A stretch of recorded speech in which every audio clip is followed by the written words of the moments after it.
Ya, pemirsa, PT Lipo Cikarang Tbk melalui anak usahanya PT Mahkota Sentosa Utama menggandeng Bank Nobu untuk menyalurkan pembiayaan rumah bersubsidi di Meikarta Cikarang. Dan kemitraan KPR FLPP ini dihadirkan guna mendukung program 3 juta rumah bagi masyarakat berpenghasilan rendah atau MBR.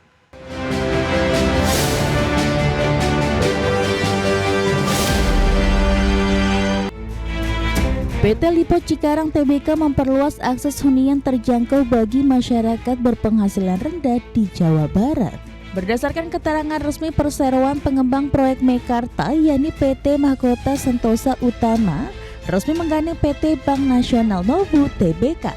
Melalui kerjasama ini, masyarakat dapat menikmati kemudahan KPR FLPP dengan bunga tetap 6% serta tenor hingga 30 tahun. Presiden Direktur MSU Indra Azwar menjelaskan skema ini menawarkan uang muka mulai 1% serta angsuran ringan mulai 1,7 juta rupiah per bulan. Program ini dirancang untuk menjawab tantangan kepemilikan rumah pertama di kawasan strategis koridor industri Cikarang.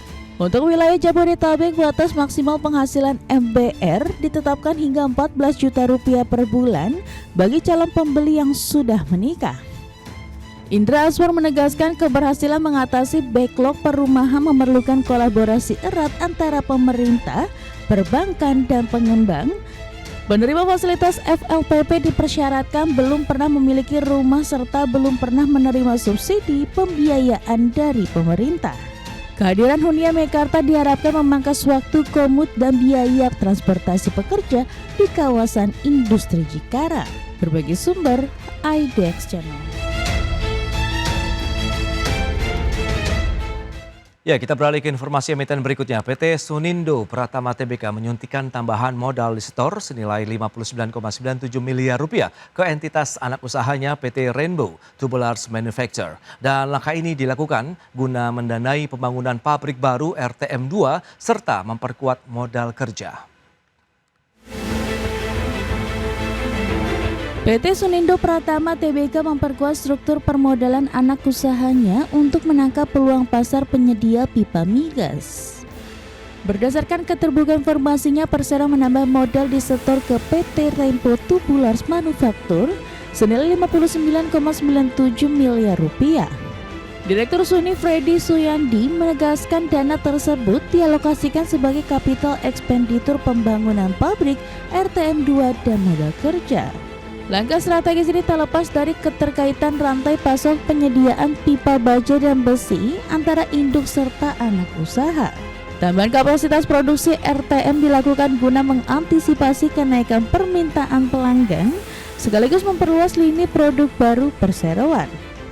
Manajemen optimistis ekspansi lini produksi ini dapat mendongkrak penjualan konsolidasi serta profitabilitas perseroan secara berkelanjutan. Penyaluran modal ini tergolong sebagai transaksi afiliasi sesuai POJK 42 tahun 2020 karena RT merupakan anak usaha terkendali Suni. Faktor afiliasi juga diperkuat keberadaan Sututi Lim yang menjabat komisaris utama di kedua entitas tersebut. Penguatan fasilitas produksi ini diharapkan memperkokoh ekosistem penunjang pertambangan minyak dan gas bumi nasional. Berbagai sumber, IDX Channel.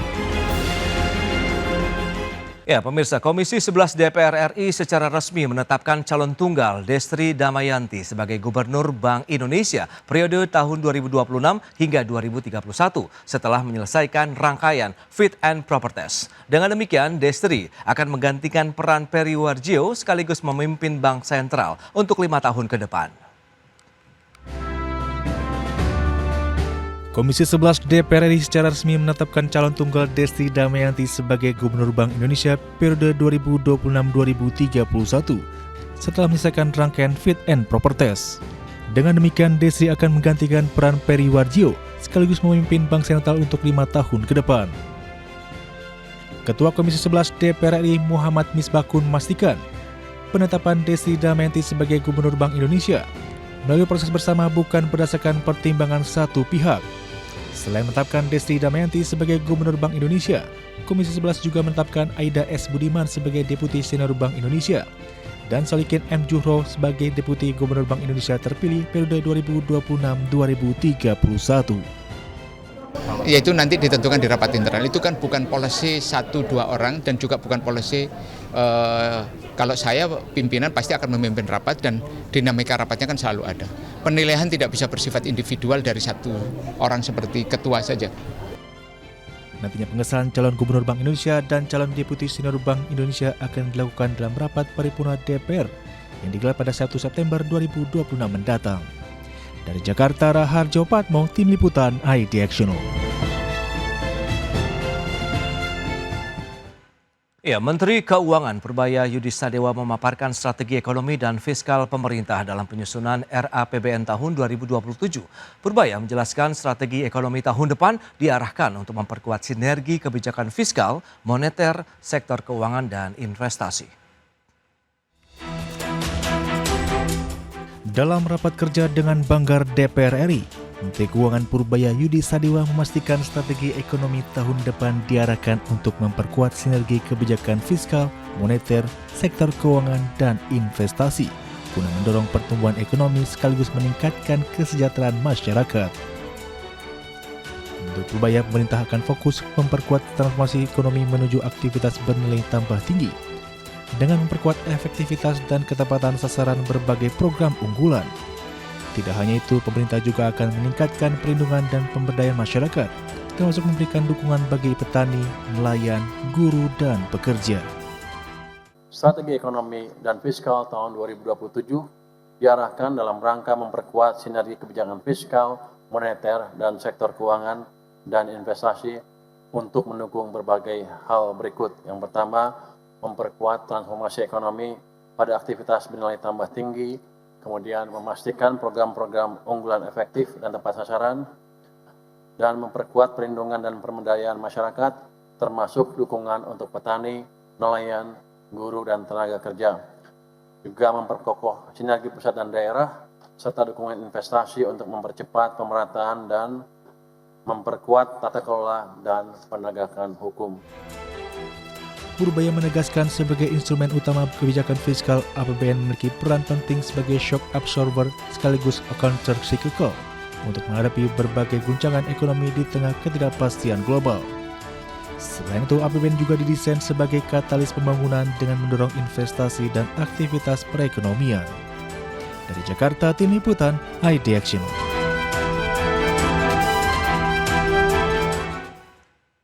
Harbolnas atau Hari Belanja Online Nasional 2025 akan diselenggarakan mulai tanggal 10 hingga 16 September 2026. Menteri Koordinator Bidang Perekonomian Erlangga Hartarto pun menargetkan pendapatan Harbolnas di tahun 2026 meningkat minimal 10% atau bisa mencapai 40 triliun rupiah. Hari Belanja Online Nasional 2026 akan diselenggarakan mulai tanggal 10 hingga 16 Desember 2026. Tidak hanya produk fashion, dalam Harbolnas 2026 nantinya akan juga menyasar produk travel agent dan juga ekosistem perdagangan online lainnya. Menteri Koordinator Bidang Perekonomian Erlangga Hartarto menargetkan pendapatan Harbolnas tahun 2026 meningkat minimal 10% atau mencapai 40 triliun rupiah dari pendapatan Harbolnas tahun 2025 sebesar 36,4 triliun rupiah. Pasalnya, menurut Erlangga Hartarto dalam menghadiri kick-off Road to Harbolnas 2026, target pendapatan dari penyelenggaraan Harbolnas 2026 dapat meningkatkan daya beli masyarakat dan mendorong pertumbuhan ekonomi di kuartal 2 tahun 2026. Saya hadir bersama Pak Menteri Perdagangan, Pak Menteri UMKM, dan Ketua dari Asosiasi IDEA terkait dengan Hari Belanja Nasional yang akan diselenggarakan tanggal 10 sampai 16 ya di bulan Desember, di mana tahun lalu itu bisa mencapai sekitar 36 triliun dan tahun ini diharapkan bisa naik 10%, dan ini menjadi penting untuk pendorong bagi pertumbuhan ekonomi di kuartal keempat. Berdasarkan data transaksi Harbolnas 2025, produk lokal yang terjual berhasil menyumbang 45% atau mencapai 16,6 triliun rupiah dari total transaksi pendapatan Harbolnas 2025 sebesar 36,4 triliun rupiah. Total pendapatan tersebut meningkat 17% dibanding Harbolnas tahun 2024 sebesar 31,2 triliun rupiah. Dari Jakarta, Ricky Anwar di IDX Jakarta.